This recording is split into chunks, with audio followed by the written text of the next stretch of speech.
Before we begin, just a brief note for those who, follow this work closely. Subscribers to the Echoes of Valor email list receive these carefully researched ebooks, along with detailed videos showing real woodworking projects being built step by step and, timber-related material that isn't published publicly.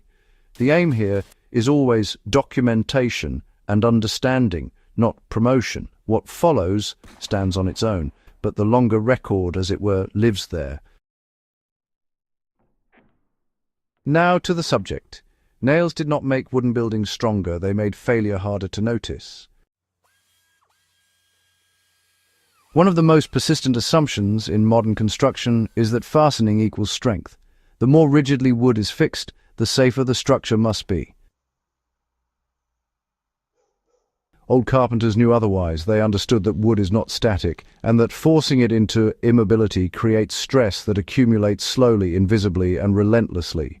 Long before metal fasteners became common, builders developed joinery systems that allowed wood to move, compress, and settle without tearing itself apart.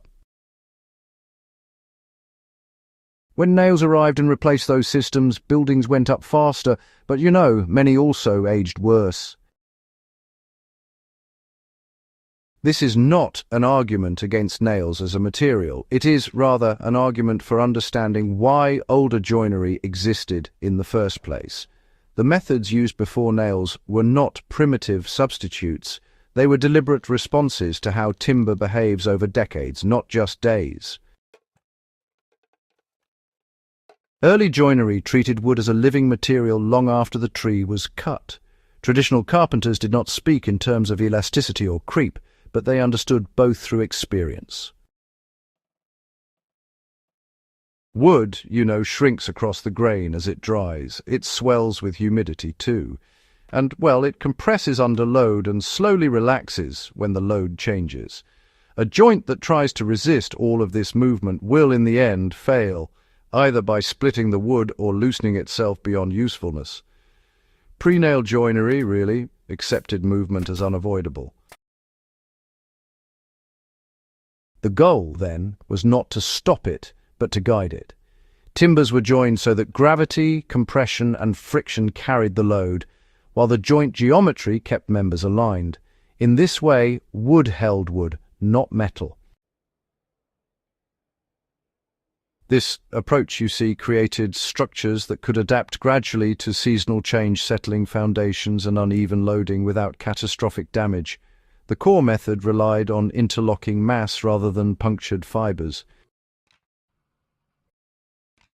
The dominant joinery methods, mortise and tenon, house joints, scarf joints, bridle joints, shared a common principle. They preserved long wood fibers instead of cutting across them with fasteners. When a nail is driven, it severs fibers and creates a rigid point of restraint. But when a tenon is seated into a mortise, fibers are compressed, not cut. Compression strengthens wood. Tension and shear, on the other hand, weaken it. In a properly cut mortise and tenon, load transfers through bearing surfaces. As the timber settles under weight, the joint tightens. Minor shrinkage can actually improve fit. This is really the opposite of nailed construction, where shrinkage loosens the connection and over time transfers the load to fewer fasteners. Old carpenters, they trusted mass and geometry more than just the grip of a nail. Peg joinery was actually designed to flex before it broke.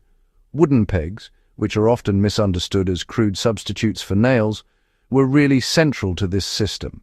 A peg driven through a joint was expected to bend just a bit under load. That bending absorbed movement and shock that would otherwise be transferred into the surrounding timber. Pegs were often made from tougher, straighter-grained wood than the surrounding members. Oak pegs in softer frames are a common example. As the frame moved, the peg yielded first, protecting the joint itself. If replacement was needed, the peg could simply be driven out without dismantling the structure. This sacrificial logic is, rarely seen in modern construction, where fasteners are expected to remain rigid indefinitely. Buildings actually failed faster once rigid fasteners replaced those forgiving joints. When iron nails became cheap and abundant, they really changed how buildings were assembled. Speed increased and skill requirements dropped. But, nails altered how forces moved through a structure. Instead of bearing and compression, loads concentrated at discrete points. Instead of gradual movement, restraint created internal stress. Over time, this stress expressed itself as splitting around nail holes, loosened connections, and, uneven deformation. The building still stood, but its internal balance was compromised. Repairs became reactive rather than preventive. Historic records show that, many early nail-built structures actually required reinforcement within just a few decades, while older timber frames stood for centuries with minimal intervention. Another consequence that old carpenters were keen to avoid was moisture interaction. Wood absorbs and releases water, and iron, it reacts to it. In damp environments, nails corrode. As they rust, they expand. This expansion fractures the surrounding fibers, opening up pathways for moisture and decay. Traditional joinery, interestingly, minimized metal contact altogether. Where metal was unavoidable, it was isolated from moisture or sometimes used in compression rather than tension. Timber frames built in this way resisted decay not because they were sealed, but because they dried evenly and avoided internal cracking. The joinery itself really supported preservation. Pre-nail joinery allowed buildings to be repaired instead of replaced. One often overlooked advantage of traditional joinery was reversibility. A damaged beam could be removed and replaced without dismantling the entire structure. Joints could be disassembled because, they relied on shape, not permanent fasteners. This really mattered in a world where timber was valuable and labor was skilled. It also, mattered for survival. A structure that can be repaired incrementally endures much longer than one that fails all at once. Nailed construction often locks damage in place, and when failure occurs, it tends to cascade. Old joinery, assumed imperfect conditions and actually planned for them. Foundations settled, walls leaned, roofs shifted. Pre-nail joinery accommodated this reality. Joints were proportioned to tolerate small misalignments without losing strength. Timber frames often show signs of movement that, interestingly, never progressed into failure because the joints absorbed the change. This tolerance is not sloppiness, it's resilience. Modern construction often aims for precision but, achieves fragility. Historic joinery aimed for forgiveness. The shift away from traditional joinery did not happen overnight.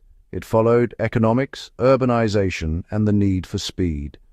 Over time, the reasons behind the old methods were forgotten, even as the methods themselves disappeared. What remains are structures that quietly demonstrate the effectiveness of those choices. Surviving barns, halls, bridges, and houses are not accidents, they are evidence. Understanding how they were built requires stepping away from modern assumptions about strength and efficiency.